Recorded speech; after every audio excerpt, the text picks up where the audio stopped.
Let's go adventure in the deep blue sea. So we're back for another episode of Waves of Wellness. I'm Buzz Bryan, your host. Today we have a very special guest who's going to talk to us a little bit about some of our clinical services. Before we dive into this session, please allow me to remind everyone who's tuning in to post any questions you may have in the chat box. Now back to our special guest. So today I'm joined, and I want to introduce you to Dr. Timothy Church. He's a clinical pharmacist practitioner in primary care and a certified diabetes care and education specialist. That's a mouthful. Why don't you tell us a little bit about yourself? Yeah, thanks, Buzz, for this opportunity. Well, I grew up in a small town in Conneaut, Ohio, and moved down here in 2011 to do a one-year clinical practice residency. So my one-year commitment to the West Palm Beach VA turned into 12 and a half, almost 13 years now. So I met my wife down here. Been a great experience. So for the most part, I've been in primary care for the duration of my career here. I spent a little bit of time in the endocrine clinic, helping patients manage insulin pumps, and also got to help out with the hepatitis C clinic when we really started ramping up getting access to medications that were essentially curative. Right. So pretty well-rounded. You're getting about and things like that. So. And Palm Beach, Florida is a little bit different than Northeast Ohio. Yeah, just a little bit. Just a little bit. Just a little bit. Yeah. So let's start with a key topic, diabetes. Can you explain what diabetes is and what some of the different types of diabetes are?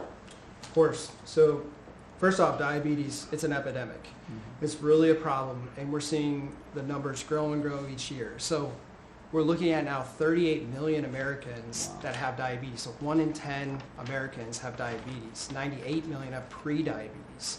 So it's really a big issue that continues to grow. So diabetes is essentially the inability to produce insulin or use insulin effectively, and that results in hyperglycemia or elevated blood sugar. And what happens is that many of our organs are sensitive to these high concentrations of blood sugar over time, which can ultimately lead to kidney problems, eye problems, amputations, and other complications. When we look at the different types of diabetes, traditionally we kind of look at three types. We look at type 1 patients who require insulin to survive. Versus type 2 diabetes, which is about 95% of patients that have diabetes, where they may require insulin, but essentially most of the problem is insulin resistance. They're not using insulin effectively.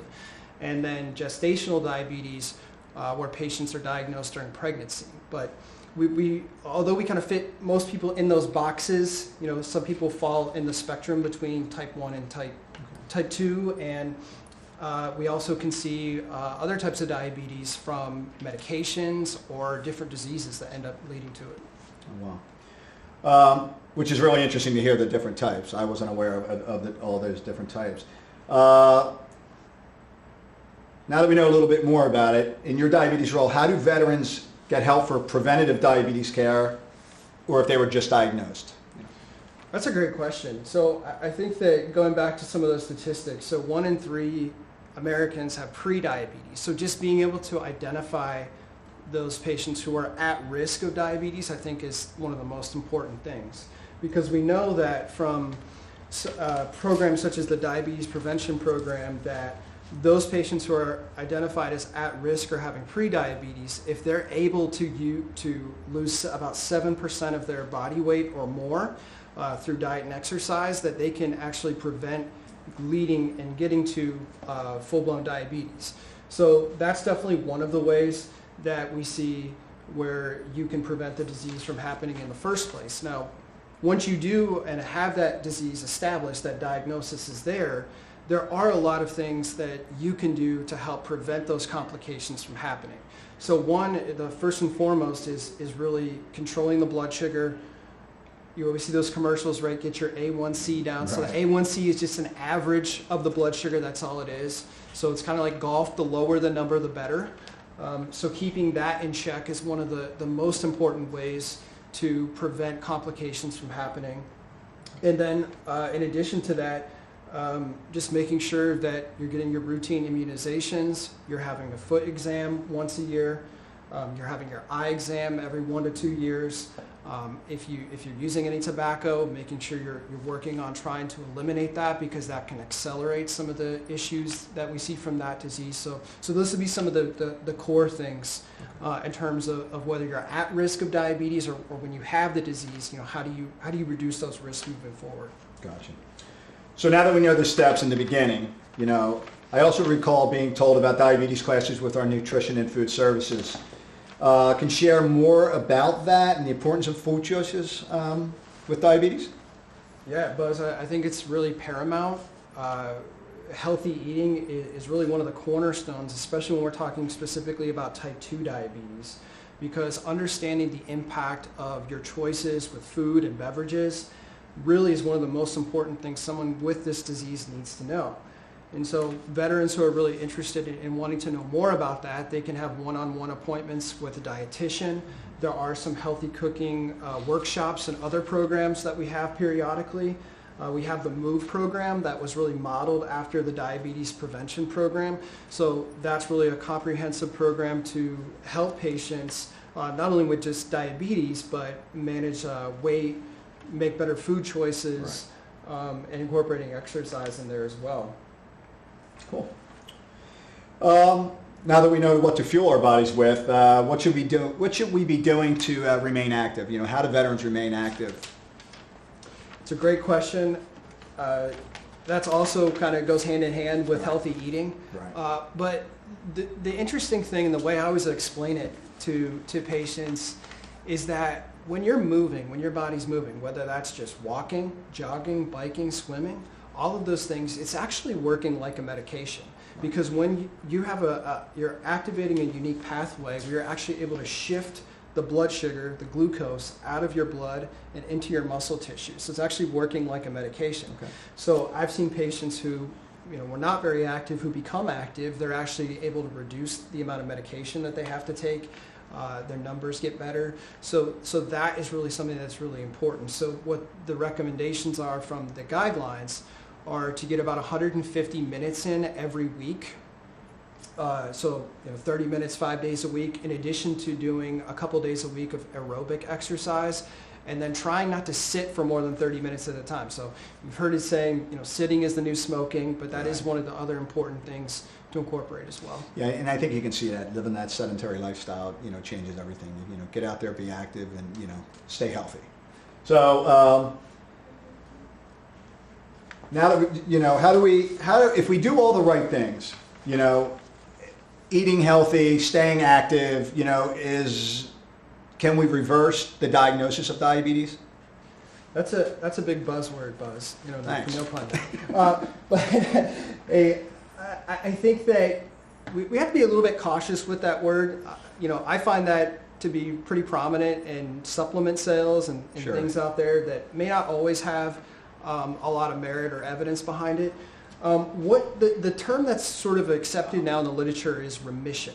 Okay. So we accept that there are patients who are going to go into a remission, meaning the disease may not always be active and progressive, but it could come back. And I think that's one thing that's really important to understand. But as one of the goals to put this disease into remission, I think is great. And if we want to get technical about that definition, it would be achieving a hemoglobin A1C of 6.5% or less for 3 months without the need of medication. So if you're thinking about what does that actually mean, it's about an average blood sugar of 140 or less without the need for medication for 3 or more months. So that really is the technical definition of remission. So that's only come out for the past few years, but I think it's really something that we need to promote. That's really interesting. So remission, I like that. It's a better word. So now we learned so much. I know those tuning in feel like they've learned a lot as well. Speaking of our audience, let's hand it over to them and ask some questions. Now, if you're ready, do we have any questions? No? No preordained questions? So where do we go from here? Okay. Or that other question I threw out. Oh yeah, we can talk about that. On that chat. So let's talk about, can we keep going? Yeah, we'll be editing. Okay, that's what I figured. So Let me see that real quick. I know I put that in here. So, what are, I guess we'll ask this question for, what are some of the key advancements in the field that are helping people with diabetes and achieving their goals? Yeah.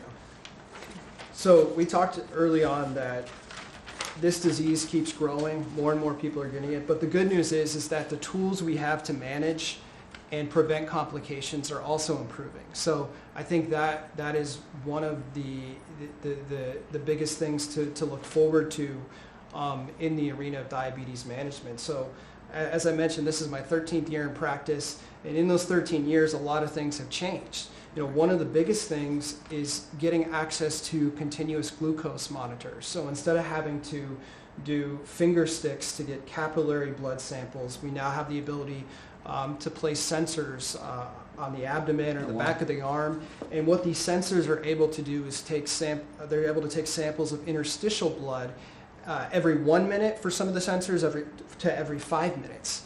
And essentially by having access to that tool, someone is able to know in real time the decisions that they're making with their medications, with their activity, with their food, how that's impacting them. And that can be very powerful. So I think that especially patients who are taking insulin, definitely it's a great tool to consider with managing the disease. And then also it just provides us as clinicians a way to understand how things are changing, progressing much faster than traditional blood work. So I think that's one of the big advancements. And then the other thing is with medications. You know, for the longest time, diabetes has been get your blood sugar down, no matter how you get there, it doesn't matter. Right. And that game has really changed in the last 5 to 10 years.